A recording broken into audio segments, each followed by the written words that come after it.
বাবা মারা যাওয়ার পর আমাদের ৩ বোন তাদের প্রাপ্য সম্পত্তি দাবি করলে বড় ভাই বলেছিল, তোদের বিয়েতে অনেক টাকা খরচ হয়েছে, তাই এখন আর তোদের কোনো অংশ নেই। পরবর্তীতে দিতে চাইলে বোনরাও আর নেননি। এখন আমাদের করণীয় কি? আমি বোনদের পক্ষে ছিলাম, আমিও কি গুনাহগার হব? খুব গুরুত্বপূর্ণ একটি প্রশ্ন। অনেক ভাইরা এই কাজটি করেন। বোনদের বিয়ে শাদিতে যে টাকা পয়সা খরচ হয়ে থাকে, সেই টাকা পয়সা খরচ হওয়ার কারণে তারা বাবা মার পরিত্যক্ত সম্পদ থেকে বোনদেরকে বঞ্চিত করেন, এই বলে যে তোমাদের তো বিয়েতে অনেক টাকা খরচ করেছে, এখন আর এখানে তোমরা কেন ভাগ নিতে আসবে। এবং কোনো কোনো ক্ষেত্রে আরেকটি চিত্র দেখা যায়, সেটা হলো যে দেখা যায় বাবা মার চিকিৎসার জন্য কোনো সন্তান টাকা পয়সা দিয়ে তাদের জন্য ব্যয় করেন, চিকিৎসা ব্যয় করেন। তো চিকিৎসা ব্যয়ে নিজের টাকা পয়সা খরচ হয়েছে, এই অজুহাতে বাবা মার সম্পদ আমি রেখে দিলাম, অন্য ভাই বোনরা তারা দিতে পারেন না গরিব হওয়ার কারণে, যেন সম্পদ থেকে তাদেরকে বঞ্চিত করলাম। এটাও কিন্তু একই রকম নাজায়েজ, অর্থাৎ এটি সঠিক কোনো কাজ নয়। কারণ বাবা যদি বেঁচে থাকা অবস্থায় আপনি ভাই হিসাবে আপনার বোনকে বিয়ে দেন নিজের টাকায় পয়সা খরচ করে, তাহলে সেক্ষেত্রে বাবার আর্থিক সঙ্গতি নেই, সেই হিসাবে এটা আপনার কর্তব্য এমনিতেই বোনকে বিয়ে দেওয়া। আবার বাবার মৃত্যুতে, বাবার অনুপস্থিতিতে যদি আপনি ভাই হিসাবে বোনকে বিয়ে দেন টাকা পয়সা খরচ করে, সেটাও আপনার কর্তব্য পালন আপনি করেছেন, এবং এই কর্তব্য পালন করার কারণে আল্লাহর কাছে আপনি রিওয়ার্ড পাবেন, এটা আপনার লস নয়। কিন্তু বাবার সম্পদে, মায়ের সম্পদে যে বোনের হক রয়েছে সেটা তার প্রাপ্য, সেটাকে আপনি ওই বিয়ের খরচ দিয়ে কাটাকাটি করতে পারেন না। কারণ বিয়ে খরচ তো বহন করা তার উপরে আবশ্যক না, ওটা আপনি ভাই হিসাবে আপনাদের উপর আবশ্যক। সো ওই অজুহাতে তাদের সম্পদ থেকে বঞ্চিত করা অবশ্যই জুলুম। এবং পরবর্তীতে যদি আপনারা দিতে চান আর বোনরা না নেন, সেই না নেওয়াটা যদি মন থেকে হয়, যে তারা আসলে চান না, ভাইদের খুশি মনে তারা এটা দিয়ে দিয়েছেন, তাহলে সেটা জায়েজ আছে। আর তা না হলে সামাজিক চাপের কারণে, অথবা সিন ক্রিয়েট করেছেন সে কারণে, অথবা প্রথমে একবার বলেছেন সে বিষয়ে তাদের মাথায় আছে সেই কারণে তারা নেন না, এরকম মনে হলে তখন কিন্তু তাদের এই না নেওয়ার কারণে আপনারা দায়মুক্ত হবেন না, এবং যে কোনো মূল্যে তাদেরকে দিতে হবে।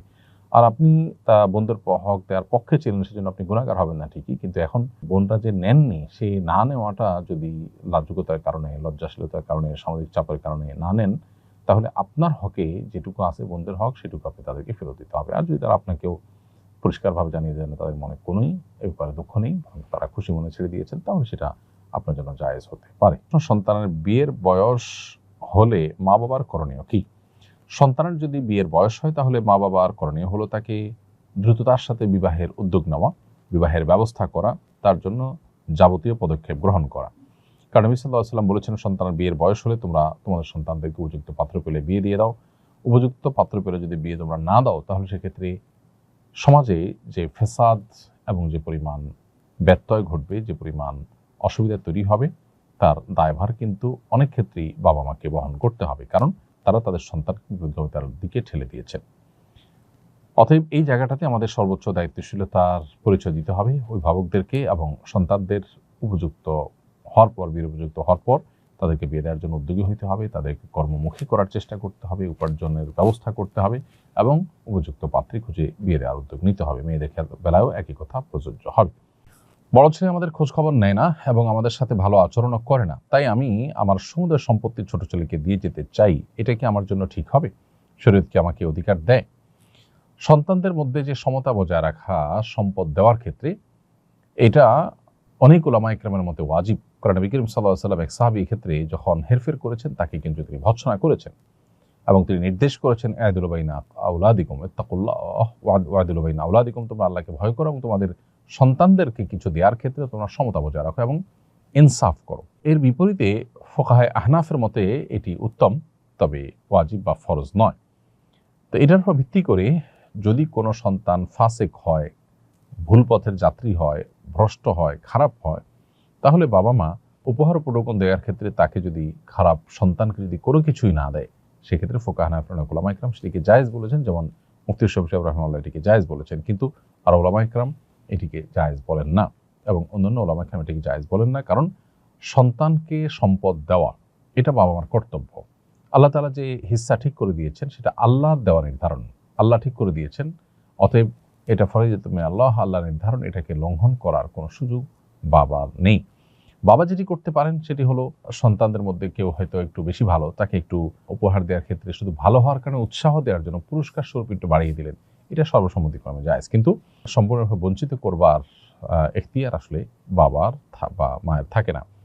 কারণ আল্লাহ এখানে নির্ধারণ করে দিয়েছেন, আল্লাহ তাআলা সম্পত্তি থেকে মাহরুম করবার অপশন রেখেছেন যদি কাফের হয়ে যায় সন্তান, মোরতাদ হয়ে যায় সেই ক্ষেত্রে। তা না হলে আল্লাহ তাআলা সে অপশন কিন্তু রাখেননি। রইসুল ইসলাম আপনি লিখেছেন, আমাদের শৈশবের বন্ধুদের একটি হোয়াটসঅ্যাপ গ্রুপ আছে, সেখানে প্রায়ই অন্য কোনো বন্ধু বা পরিচিত ব্যক্তির দোষ ত্রুটি বা ব্যক্তিগত জীবন নিয়ে আলাপ আলোচনা হয়। প্রশ্ন হলো, এটা গীবতের অন্তর্ভুক্ত হবে কিনা? উত্তর হলো, এটাও গীবতের অন্তর্ভুক্ত হবে।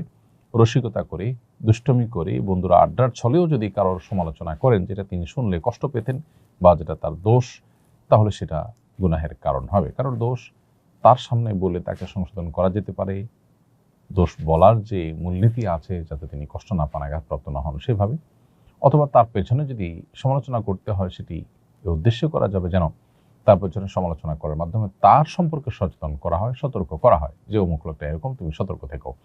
কারোর যদি সেরকম তার সাথে লেনদেন, উঠা বসা বা সম্পর্ক থাকে, তাহলে তাকে সতর্ক করবার উদ্দেশ্যে এটি করা যেতে পারে। অন্যথায় এটা সুস্পষ্ট গীবতের অন্তর্ভুক্ত হবে। কারণ নবী সাল্লাল্লাহু আলাইহি ওয়াসাল্লাম বলেছেন, যিকরুকামা আখাকামা ইয়াকরাহু, তোমার ভাইয়ের এমন কোনো বিষয়ের আলোচনা যদি তুমি করো তার অগোচরে, যেটাতে তিনি কষ্ট পাবেন, সেটাই কিন্তু গীবতের অন্তর্ভুক্ত।